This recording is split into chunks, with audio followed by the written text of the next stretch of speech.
Hello, magandang araw po sa lahat. So ang video yung gagawin ko po ito is SOAR network pa rin po, then tungkol doon sa Cisco Packet Tracer.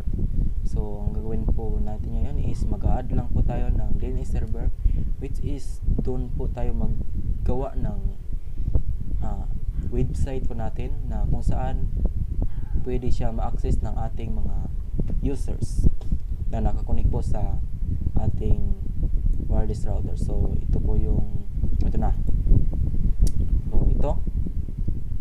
ito po yung nagawa ko na po, yung SOAR network.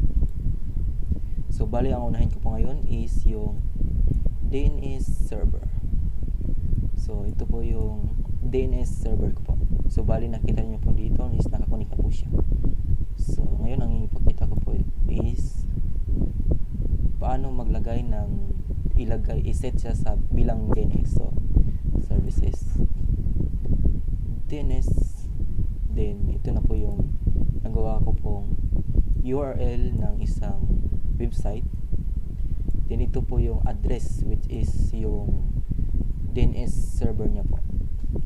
Ito po yung mismong address ng DNS. Then click this on, wag niyo pong i-off, dapat naka-on po siya para on po yung DNS po natin. Hindi po yung dapat naka-static lang po siya. So ito yung default gateway, ito po yung address ng ating router. So dapat static lang po siya.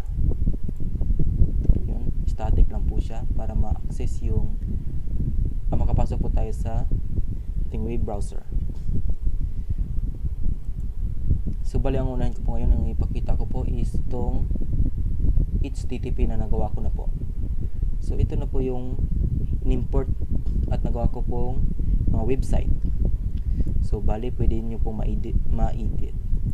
So ito. Tapos pwede rin po kayo maglagay ng another files, another HTTP. So HTML. So bali dito nyo po igawa yung mga codes na gusto nyong ilagay para makagawa ng website.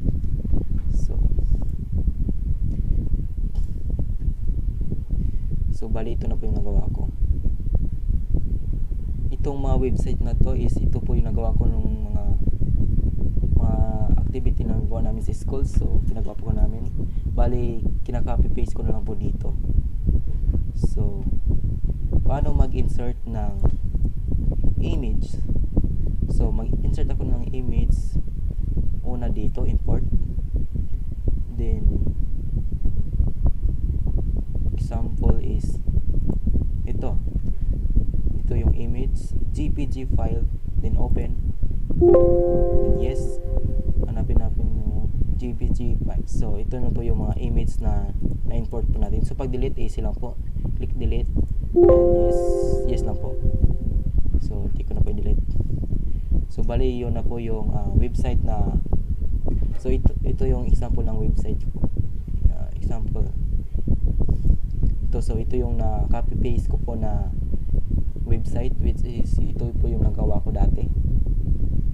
So paano yung makikita yung website na to? So click this tab, then web browser, click, then yung URL na nagawa ko po is yung kanina, which is itong www.com,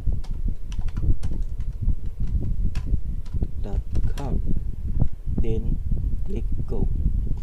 So ito yung website na, so functionable naman po yung website na nagawa ko. Then click, so ito yung link, click gallery, then ito yung mga pictures. So marami pong pictures. Naturo ko naman po kung paano mag-import ng pictures. Then ito po yung about myself. So ito yung mga pictures na di ko po na-import. So di bale, di ko na po ipapakita to kasi napakita ko na po siya kanina paano mag-import ng mga pictures. So ngayon yung router po natin, yung address po niya is gagamitin natin siya bilang default gateway sa ating mga gadgets. So let's try. Mga po tayong laptop dito, then open po natin. So i-wireless lang po natin para mabilis. So on, then config wireless, then yung password, yung SSID ng ating router is nagawa ko na po yun, is ito po yung SSID, then password, then close mo lang po natin. So ito, meron na po siyang signal, meaning nag-connect na po siya sa ating router. So para ma-access po niya yung DNS server po natin, is dito po natin makikita. So una sa lahat, i-click muna natin po itong static. Gawan po natin siya ng IP address 0.6. So, mali, kulang po ako. 192.168.0.6. So ang default gateway, katulad po sa sinabi ko kanina, ito po yung address ng ating router, which is 192.168.0.1. Ang DNS server is katulad din po sa sinabi ko po kanina, ito po yung address ng ating DNS, which is 192.168.0.100. So ito na yun. Then so ito na. So ipapakita ko lang po yung address ng ating DNS server. So ito po yung address ng ating DNS server, which is 192.168.0.100. Then ito. So para malaman natin na access ng gadgets na ito, which is itong laptop, yung nagawa po nating website sa DNS server. So click web browser dito po sa ating desktop. Balikan lang po natin yung URL ng ating website na nagawa po doon sa DNS server. Is what you know that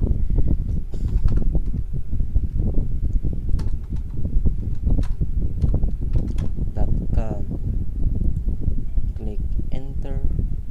Then ito na po yung website na nagawa ko po doon sa DNS server. So di nakita yung mga pictures kasi loading pa po. So may nagawa na po ako kanina dito na nakita nyo naman po, connected na po siya sa ating router. So nagawa ko na po ito kanina. So dito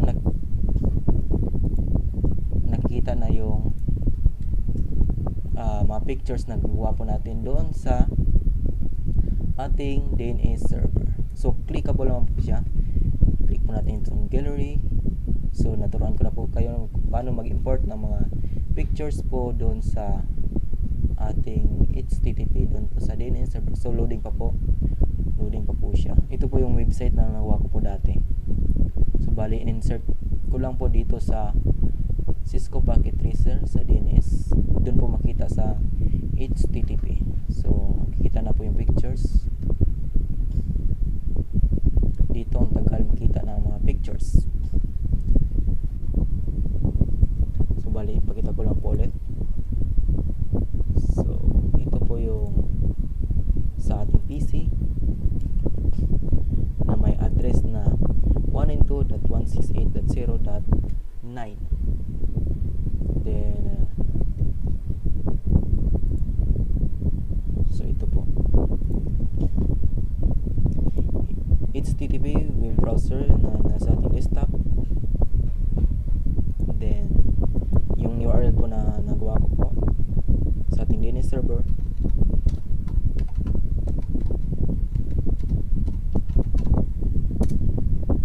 Click enter, then kita na po siya. So wala pa pong pictures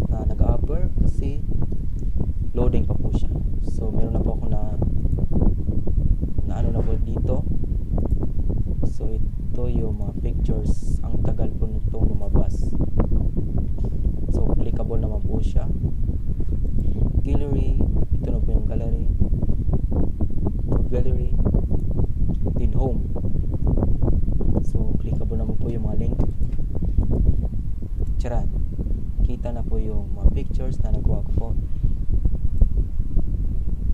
sa ating DNS server. So ito, so yon. At dito may nagawa po akong ibang bahay na pwedeng mag-connect sa ating DNS server. So halimbawa po dito, punta po tayo sa physical.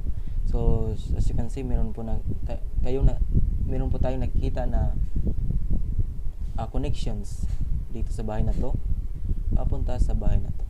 So ito yung my house. Nandito po yung DNS server po natin. So lagay po natin dyan. Ito po yung DNS server natin. Nandito po yung DNS server.